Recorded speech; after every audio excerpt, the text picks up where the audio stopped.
Hello दोस्तों, good evening. तो हम स्टार्ट करते हैं हम क्लास को आगे। क्लास कहाँ तक कर ली थी हमने कर ली थी क्लास। पहले पढ़ा था विद्युत क्षेत्र के अंदर इलेक्ट्रॉन प्रोटॉन के बारे में, विद्युत क्षेत्र के बारे में, घर्षण बल के बारे में, और इलेक्ट्रॉन प्रोटॉन न्यूट्रॉन के बारे में पढ़ा। फिर अल्फा कण के बारे में पढ़ा, फिर कूलॉम का नियम भी हमने पढ़ा था। तो चलो अब स्टार्ट आगे आता है इसके अंदर पॉइंट विद्युत द्विध्रुव। क्या आता है? विद्युत द्विध्रुव। विद्युत द्विध्रुव। विद्युत द्विध्रुव। विद्युत द्विध्रुव किसे कहते हैं? विद्युत द्विध्रुव दो आवेश जो परिणाम में समान एवं प्रकृति में विपरीत हो तथा दोनों की अति अल्प दूरी पर स्थित हो। तो क्या विद्युत द्विध्रुव क्या हो गया? दो आवेश जो परिणाम में समान एवं प्रकृति में विपरीत हो तथा एक दूसरे से अति अल्प दूरी पर स्थित हो। दोनों के बीच की दूरी कितनी होनी चाहिए? अति अल्प होनी चाहिए। उसे क्या कहते हैं? विद्युत द्विध्रुव कहते हैं। नोट कर लेना। इसके अंदर अगला टॉपिक आता है, पॉइंट आता है विद्युत द्विध्रुव आघूर्ण। विद्युत द्विध्रुव आघूर्ण।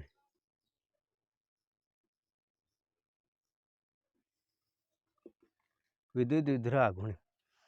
एक विद्युत द्विध्रुव आघूर्ण क्या होता है? एक विद्युत द्विध्रुव में आवेशों के परिणाम एवं उनके बीच की दूरी के गुणनफल को आवेशों के परिणाम एवं उनके बीच की दूरी के गुणनफल को विद्युत द्विध्रुव कहते हैं। इसे P से प्रदर्शित करते हैं। इसे किससे प्रदर्शित करते हैं? P से प्रदर्शित करते हैं। अब मात्रा क्या हो जाएगा? आवेश को मात्रा कूलॉम होता है और दूरी का मात्रा क्या हो जाएगा? मीटर हो जाएगा। तो इसका मात्रा क्या हो गया? कूलॉम गुणा मीटर। तो समझ में आ गया क्या हो गया? एक विद्युत द्विध्रुव में आवेशों के गुणनफल एवं आवेश या उसके बीच की दूरी के गुणनफल को विद्युत द्विध्रुव आघूर्ण कहते हैं। इसे P से प्रदर्शित करते हैं। इसका मात्रक कूलॉम गुणा मीटर होता है। ये एक सदिश राशि होती है। क्या होती है? विद्युत द्विध्रुव आघूर्ण एक सदिश राशि होती है। ये किधर से किधर चलता है? ऋण सिरे से धन सिरे की ओर। विद्युत द्विध्रुव आघूर्ण की गति किस तरफ होती है? ऋण सिरे से आघूर्ण की दिशा ऋण सिरे से धन सिरे की ओर होती है। तो इसके अंदर आगे करते हैं हम। ये समझ में आ गया? कूलॉम गुणा मीटर इसका मात्रक हो गया। एक क्वेश्चन है, देखो क्वेश्चन क्या है? Q1 प्लस Q2 बराबर 0 क्या है? ये क्वेश्चन है। इसके अंदर Q1 प्लस Q2 बराबर 0 क्या है? बताओ इसका मान क्या होगा? क्या है ये? बताओ। चलो करते हैं। क्या हो जाएगा? अगर Q1 इधर है तो Q2 इधर चला जाएगा। तो ये क्या हो गया? Q1 के बराबर Q2 हो गया। समझ में आ गया? विद्युत द्विध्रुव का क्या बताया था? दो आवेश जो परिणाम में, हाँ ये इधर आकर क्या हो जाएगा? माइनस में आ जाएगा। मैंने विद्युत द्विध्रुव के बारे में क्या बताया? दो आवेश जो परिणाम में तो समान आवेश एवं प्रकृति क्या होगी? प्लस और माइनस। प्रकृति विपरीत हो। समझ में आ गया? इसमें माइनस आ गया और ये क्या हो गया? प्लस। तो प्रकृति विपरीत हो गई। तो ये क्या हो गया? एक विद्युत द्विध्रुव है। तो चलो आगे करते हैं। जहाँ समझ में ना आए वहाँ कमेंट में ज़रूर बता देना। चलो आगे एक क्वेश्चन है, देखो विद्युत द्विध्रुव आघूर्ण के बारे में क्वेश्चन है ना? आघूर्ण के बारे में क्वेश्चन है। विद्युत द्विध्रुव बेरो P बराबर QD, आवेश और बीच की दूरी। HCl ले लें। क्वेश्चन क्या है? HCl है। इसके अंदर आवेश और दूरी दे दे। आवेश तो इसका H प्लस आयन और Cl माइनस इलेक्ट्रॉन हो जाएगा। तो इसके अंदर आवेश बीच की दूरी D का मान आपको दे दे 20 सेंटीमीटर। ठीक, D का मान कितना हो जाएगा? 20 सेंटीमीटर। दो आवेश है जिनके बीच की दूरी ये होगी। तो ये ऐसे बोल दे कि इसका विद्युत द्विध्रुव आघूर्ण ज्ञात करो। HCl है, जिसका H प्लस तो आयन हो जाएगा और E माइनस आयन हो जाएगा, और दोनों एक दूसरे से 20 सेंटीमीटर की दूरी पर स्थित हैं। तो इसका विद्युत द्विध्रुव आघूर्ण ज्ञात करो। तो कैसे करेंगे? क्यों, आवेश का मान अपन को पता ही है, 1.6 × 10⁻19 कूलम। आवेश समझ में आ गया, 1.6 × -19 कूलम, और डी अपन को दे दिया 20 सेंटीमीटर।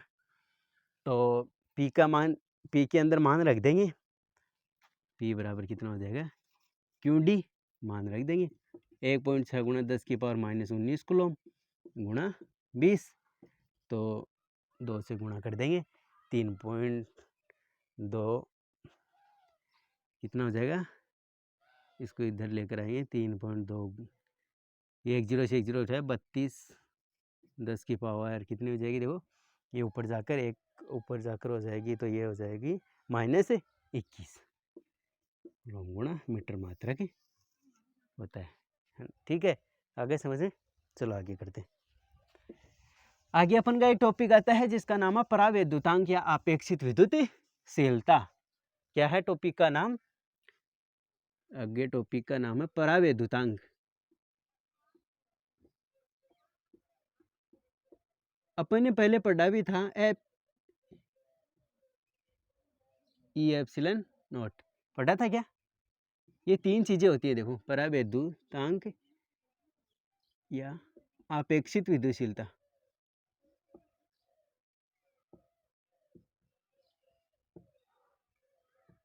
अपेक्षित विद्युतशीलता, इसके अंदर 3 पॉइंट आते हैं, ये 3 हैं।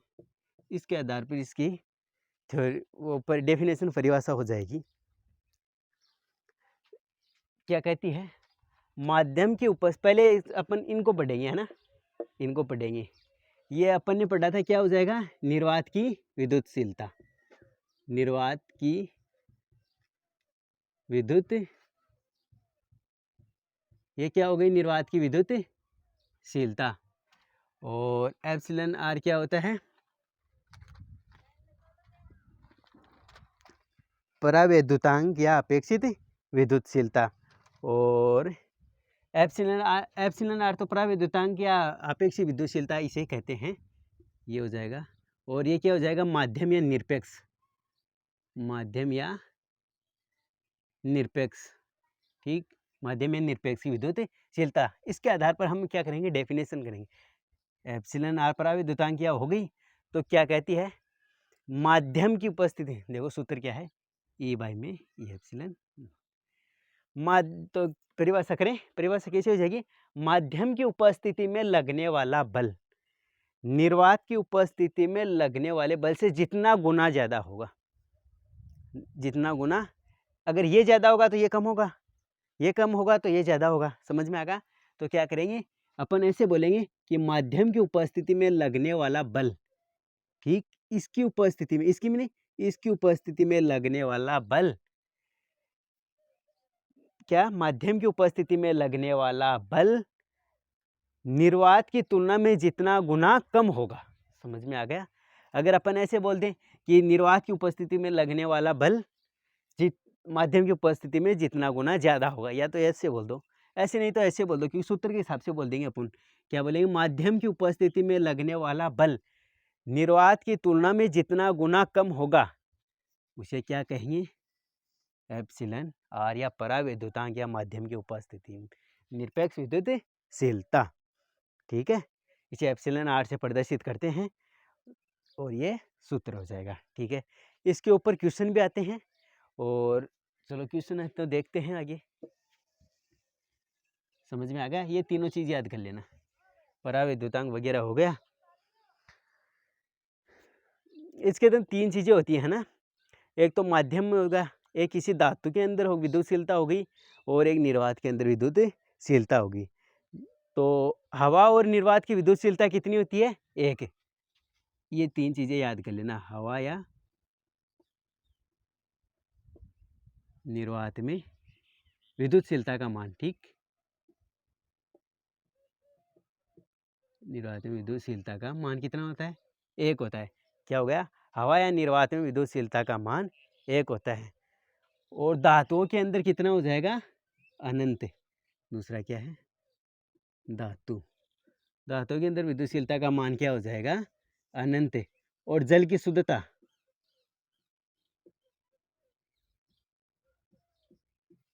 जल की शुद्धता, जल की शुद्धता में इसका मान कितना हो जाएगा? 81।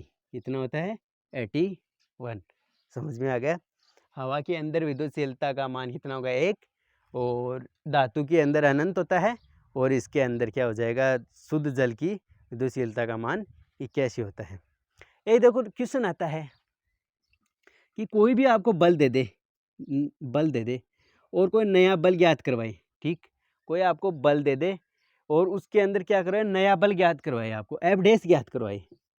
तो उसका सूत्र क्या होता है? F dash equal to F Y में एप्सिलन आर। इसके अंदर एक क्वेश्चन भी आता है। क्वेश्चन क्या आता है? यदि किसी धातु वस्तु का निर्वात, यदि किसी वस्तु का निर्वात में बल एफ है, माना किसी वस्तु का निर्वात में बल कितना हो जाएगा? एफ बता रहा है। और यदि उस वस्तु के बीच में अन्य कोई भी प्लेट, अभ्रक की प्लेट, अभ्रक की प्लेट, कोई सी भी प्लेट रख दी जाए, तो उस का परावैद्युतांक, उसका अगर परावैद्युतांक भी क्यों एप्सिलन आर होगा, परावैद्युतांक या निरपेक्ष विद्युतशीलता एप्सिलन आर का मान भी देगा। एप्सिलन आर का मान आपको 6 दे दे। क्या? कोई आपको बल दे दे, कोई वस्तु के अंदर बल दे दे और वस्तु के बीच में कोई अन्य वस्तु या प्लेट रख दे, उसका परावैद्युतांक दे दे, तो आपको बोले कि नया बल क्या होगा? तो इसके अंदर मान रख देंगे, क्या आ जाएगा? आपका नया बल आ जाएगा। मान कैसे रखेंगे, कैसे करेंगे? देखो, एफ डैश एफ वाई में एप्सिलन आर हो गया। एप्सिलन आर का मान अपन के पास है ही, एफ का मान एफ है और इसका क्या होगा? 6। तो एफ डैश तो क्या हो जाएगा? एफ, ये क्या आ गया? आपका नया बल आ जाएगा। ठीक है, चलो आगे करते। समझ में आ गया? आगे करते हैं, आगे कैसे होता है। आगे देखो, एक क्वेश्चन और है। क्वेश्चन क्या है? यदि किसी वस्तु को हवा या निर्वात में रख दिया जाए तो उसकी निरपेक्ष विद्युतशीलता का मान ज्ञात करो। यदि किसी वस्तु को हवा या निर्वात में रख दिया जाए तो उसकी निरपेक्ष विद्युतशीलता का मान ज्ञात करो। निरपेक्ष या माध्यम के लिए मैंने क्या बताया था आपको? एप्सिलन। तो अपन को क्या ज्ञात करना है? एप्सिलन ज्ञात करना होगा। ठीक है, ये सूत्र आ जाएगा। तो वस्तु क्या होगी? हवा। हवा का मान 1। समझ में आ गया? अभी बताया था हमने कि हवा के अंदर विद्युतशीलता का मान कितना होता है? 1 होता है। तो यहाँ पर क्या हो जाएगा? एप्सिलन आर का मान 1 रख देंगे, तो अपन के पास एप्सिलन नॉट हो जाएगा। चलो आ गया समझ में?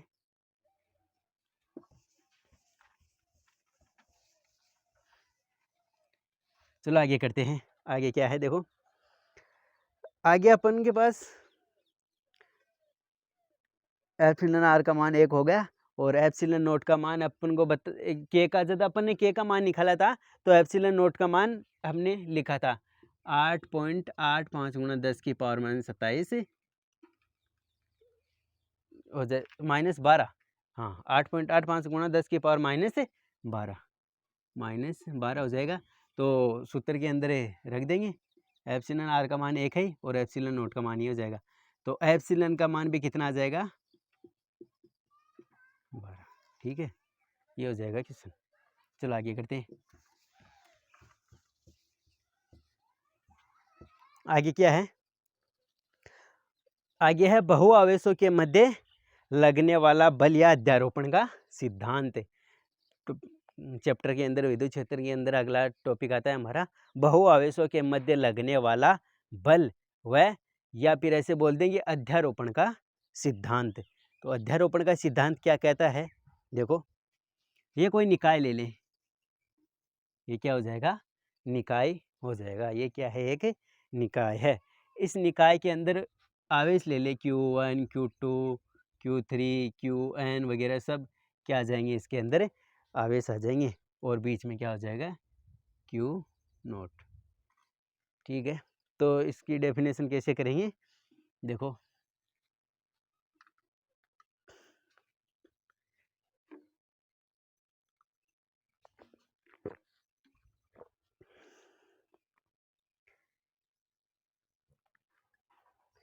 तो चलो आगे करते हैं। क्या हो जाएगा, माना इसको तो करेंगे कैसे, माना किसी निकाय में, ये क्या है एक निकाय है, इसमें n आवेश उपस्थित हो। माना किसी निकाय में n आवेश उपस्थित हो एवं परिणाम परीक्षण आवेश मतलब बीच वाला कहाँ जहाँ पर आकर स्टार्ट होता है, तो परीक्षण आवेश कितना है Q0 है। माना किसी निकाय में n आवेश उपस्थित हो एवं परीक्षण आवेश Q0 हो, तो Q0 पर लगने वाला कुल बल, Q0 पर लगने वाला, इस पर लगने वाला कुल बल क्या हो जाएगा, Q0 पर लगने वाला कुल बल। माना किसी निकाय में n आवेश उपस्थित हो एवं परीक्षण आवेश Q0 हो, तो Q0 पर लगने वाला बल प्रत्येक आवेश के कारण Q0 पर लगने वाला बल क्या हो जाएगा, Q0 पर लगने वाला कुल बल प्रत्येक आवेश के कारण Q0 पर लगने वाले बलों के बीजगणितीय योग के बराबर होता है। क्या हो जाएगा, माना किसी निकाय में n आवेश उपस्थित हैं, परीक्षण आवेश Q0 है, Q0 पर लगने वाला कुल बल प्रत्येक आवेश के कारण Q0 पर लगने वाले बल के बीजगणितीय योग के बराबर होता है। तो इसका सॉल्यूशन कैसे हो जाएगा देखो, F0 बल F1 F2 F3 dot dot dot Fn आ जाएगा, हो जाएगा। नोट है तो नोट साथ में चलेगा। चलो आगे, तो ये हो जाएगा। तो हम सूत्र के हिसाब से निकालते हैं कैसे हो जाएगा। तो बल का सूत्र क्या होता है, F बराबर K Q1 Q2 बट्टे में R स्क्वायर। तो अगर नोट कर दें F नोट के अंदर क्या हो जाएगा, F नोट तो ऐसे का ऐसे चलेगा, और R के अंदर नोट लग, अगर 1 के लिए तो 1 हो जाएगा, 2 के लिए है तो 2 हो जाएगा, 3 के लिए तो 3 हो जाएगा, और n के लिए है तो n हो जाएगा। R नोट का मान तो ऐसे ऐसे आ जाएगा, और Q1 की जगह Q नोट तो चलेगा ही चलेगा, इधर Q1 हो जाएगा, Q नोट Q2 हो जाएगा, Q नोट Q3 हो जाएगा, Q नोट Qn हो जाएगा। तो मान रख दो इसकी जगह K Q नोट Q1 बट्टे में R नोट 1 का square plus K Q note Q2 बट्टे में R Q2 का स्क्वायर प्लस ऐसे n के लिए 3 के लिए हो जाएगा 3 R note 3 square plus dot dot dot K Q note N R note N के स्क्वायर ऐसे हो जाएगा। तो यहाँ तक समझ में आ गया। तो चलो अब इसका क्या लेते हैं, कॉमन ले लेते हैं और इसका समेशन निकाल लेते हैं। कॉमन क्या आ जाएगा इसके अंदर, K Q नोट है, तो K Q नोट कॉमन आ जाएगा, तो इधर बच जाएगा Q1 बटे में R नोट 1 का स्क्वायर प्लस Q2 बटे में R2 का स्क्वायर प्लस Q3 बटे में प्लस डॉट डॉट Qn बटे में R नोट n का स्क्वायर, ये हो जाएगा। यहाँ तक लिख लो, इसको आगे करते हैं।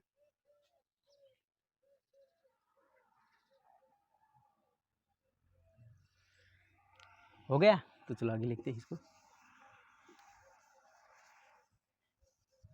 तो इसका समेशन निकाल लेते हैं। समेशन निकालना आता है, समेशन कहाँ से कहाँ तक होगा वही क्या होता है, समेशन होता है। समेशन क्या किस किस में आ जाएगा समेशन, अब समेशन देखो, समेशन Q और R के अंदर लेना है, तो Q और R के अंदर समेशन N और I हो जाएगा। N तो कितना है, N होगा, I का मान 1 से स्टार्ट कर दे क्या आप कहो तो, चलो 1 से स्टार्ट कर देते हैं, और QI हो जाएगा, ये इसका मान QI हो जाएगा, अगर यहाँ पर 1 ले रहे हैं I ले रहे हैं तो मान, और इसका इसका ये क्या हो जाएगा, बहुआवेशों के लिए अध्यारोपण का सिद्धांत, अध्यारोपण का सिद्धांत, इसके अंदर क्या आता है, एक क्वेश्चन ज़रूर पूछा जाता है। तो समझ में आ गया, इसे नोट कर लेना, नोट कर लो एक बार, फिर आगे चलते हैं, आगे चलते हैं।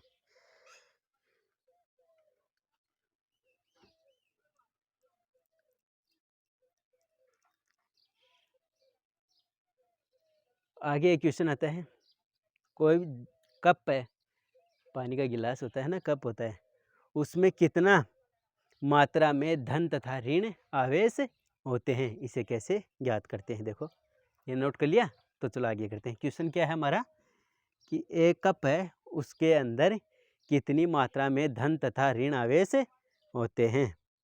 जल H2O हो जाएगा, याद रखना H2O। तो इसका सूत्र क्या, क्वेश्चन क्या हो गया, क्वेश्चन हो गया कि एक जल कप गिलास, पानी का गिलास है, उसके अंदर कितनी मात्रा में धन तथा ऋण आवेश होते हैं। तो यानी ये क्या इसका सूत्र है, तो इसके अंदर हमें क्या चाहिएगा, H2O का द्रव्यमान चाहिएगा। तो चलो करते हैं, यहाँ पर n का मान निकालना है। तो H2O का द्रव्यमान कितना होगा, हाइड्रो ऑक्सीजन के लिए 16 H2O का m का मान कितना हो जाएगा 18, और H2O 250, लगभग 250 m का मान हो जाएगा, ये n के लिए हो जाएगा। और Na का मान अपन को पता है, याद रखना पड़ता है, इसका मान होता है 6.023 × 10 की पावर 23। कितना होता है 6.023 × 10 की पावर 23, ये आपको याद रखना पड़ेगा। तो यहाँ से धन आवेश और ऋण आवेश का मान निकल कर आ जाएगा। सोल्व करो, देखो कितना आता है।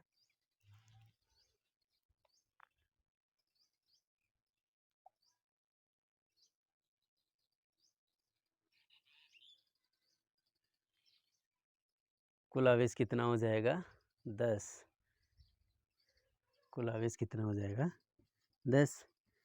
अब यहाँ से आगे क्या करते हैं, क्वांटीकरण करते हैं इसका क्या करेंगे, क्वांटीकरण के लिए क्या चाहिए अपन को, Ne का मान यहाँ से निकालेंगे। चलो करो, क्यों का और Ne का मान रखो, इसके अंदर n और E का मान रखो। n का मान तो ये अपन के पास आएगा, सोल्व किया तब, तो इसके अंदर E का मान वो रख देते हैं और 10 से गुणा कर देते हैं। इसको 10 से तो गुणा कर दिया, 10 की पावर 23, और E का मान आवेश कितना 1.6 × 10 की पावर -19 रख दे, यहाँ से रख देते हैं 1.6 × 10 की पावर -19। तो चलो इसको सॉल्व करते हैं, कितना धन और कितना ऋण आवेश आपके सामने आ जाएगा। तो इसको इस इधर से गुणा कर देंगे तो आ जाएगा 1.337 × 10 की पावर, यहाँ से हो जाएगा, ये हो जाएगा आपको 7 कूलम, ऊपर चला जाएगा काट के, ये कितना आ जाएगा 7 कूलम, ठीक है, इसका मान हो जाएगा। तो चलो आगे करते हैं, ये इतना खास तो नहीं है, फिर भी देख लेना एक बार, अगर छोटे क्वेश्चन के अंदर पूछ ले तो हो जाएगा ये ऐसे।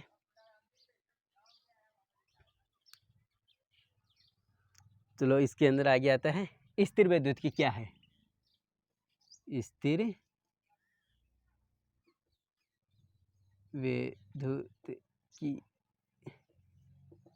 स्थिर विद्युत क्या है, भौतिक विज्ञान की वह शाखा जिसके अंतर्गत क्या है, भौतिक विज्ञान की वह शाखा जिसके अंतर्गत स्थिर आवेशों के गुणों तथा उससे संबंधित घटनाओं का अध्ययन किया जाता है। स्थिर विद्युत की क्या होगी, भौतिक विज्ञान की वह शाखा जिसके अंतर्गत स्थिर आवेशों तथा उनके गुणनफल का अध्ययन या उसे संबंधित अध्ययन किया जाता है, उसे स्थिर विद्युत की कहते हैं। स्थिर विद्युत की हो गई, इसके अंदर छोटे क्वेश्चन के अंदर पूछ लेता है स्थिर विद्युत की क्या है ना, डेफिनेशन के बारे में पूछ लेता है।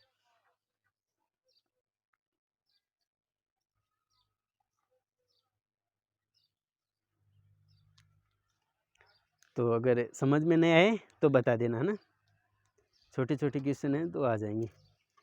एक आता है ध्रुवीय आघूर्ण, ये क्या हो जाएगा, ध्रुवीय आघूर्ण। तो ध्रुवीय आघूर्ण क्या होता है, ध्रुवीय आघूर्ण होता है यदि किसी अणु में इलेक्ट्रॉनों का, यदि किसी अणु में इलेक्ट्रॉनों का द्रव्यमान केंद्र, द्रव्यमान केंद्र प्रोटॉनों के द्रव्यमान केंद्र व या प्रोटॉनों के द्रव्यमान केंद्र के समानुपाती नहीं होता। क्या हो जाएगा, यदि किसी अणु में इलेक्ट्रॉनों के द्रव्यमान केंद्र प्रोटॉनों के द्रव्यमान केंद्र के समानुपाती नहीं होता है, या संपाती या समानुपाती नहीं होता है, बल्कि उनकी कुछ दूरी होती है। समझ में आया, क्या हो जाएगा, द्रव्यमान केंद्र, इलेक्ट्रॉनों के द्रव्यमान केंद्र प्रोटॉनों के द्रव्यमान केंद्र के संपाती नहीं होता है, बल्कि उसके बीच में कुछ क्या होती है, दूरी होती है, जिसे विद्युत, जिसे ध्रुवीय अणु कहते हैं। तो अध्रुवीय अणु के, ध्रुवीय अणु के अंदर कौन कौन सा आ जाएगा, H2O वगैरह आ जाएगा। और अब क्या आता है अध्रुवीय, तो बीच की दूरी उनमें तो नहीं होती है, या उनमें तो होती है, संपाती नहीं होते हैं। और इनके अंदर क्या हो जाएगा, ये एक साथ संपाती होते हैं और उनके बीच में दूरी नहीं होती है। चलो समझ में आ जाए, ध्रुवीय के अंदर तो दूरी होगी और एक दूसरे के संपाती नहीं होंगे, और अध्रुवीय के अंदर एक दूसरे के संपाती होंगे और बीच में दूरी नहीं होगी। इसके अध्रुवीय के अंदर क्या क्या आ जाएंगे, H2O, तो इसके H2 वगैरह आ जाएंगे, सब अलग अलग हो जाएगा। ये यौगिक होगा, ये अलग अणु होगा। तो आगे करें। हाँ, अगर आप बुक ले लेना है ना, और बुक के अंदर जो भी क्वेश्चन वगैरह हैं सब सोल्व करना। नहीं है तो कमेंट में बता देना कौन सा क्वेश्चन समझ में नहीं आ रहा है, या कहाँ पर जो हमने पढ़ाया है वो कहाँ पर आपको समझ में नहीं आ रहा, हम आपको ज़रूर बताएंगे। जहाँ तक हमारा हो सकता है हम वहाँ तक आपकी सहायता करेंगे। हमारा मकसद केवल है कि आपको पढ़ाना, जितना ज्ञान हमारे पास है उतना आपको देना और अच्छे मार्क्स लाना है। इस बार देखते हैं हमारी क्लास कहाँ तक आपको, हाँ, ये ज़रूर होता आया है आज तक। आप एग्ज़ाम्पल नहीं निकालते हैं ना, तो एग्ज़ाम्पल ज़रूर निकालना है। एग्ज़ाम्पल का बहुत बेनिफिट मिलता है आपको। सेम सेम कई बार तो पेपर में क्या होता है, सेम सेम वैसा का वैसा आ जाता है। तो आप उदाहरण, एग्ज़ाम्पल वगैरह ये जो है ना, वो ज़रूर निकालें और हर रोज़ पढ़ें। जितनी देर आपको पढ़ सकते हैं उतनी देर पढ़ें। और हमने ये क्लास स्टार्ट की है। आप शेयर, लाइक और कमेंट ज़रूर करें। सब्सक्राइब तो करना ही करना है आपको, ताकि हमारा उत्साह और बढ़े और हम आपको वहाँ तक पहुँचा दें जहाँ पर आपको जाने की इच्छा हो। धन्यवाद।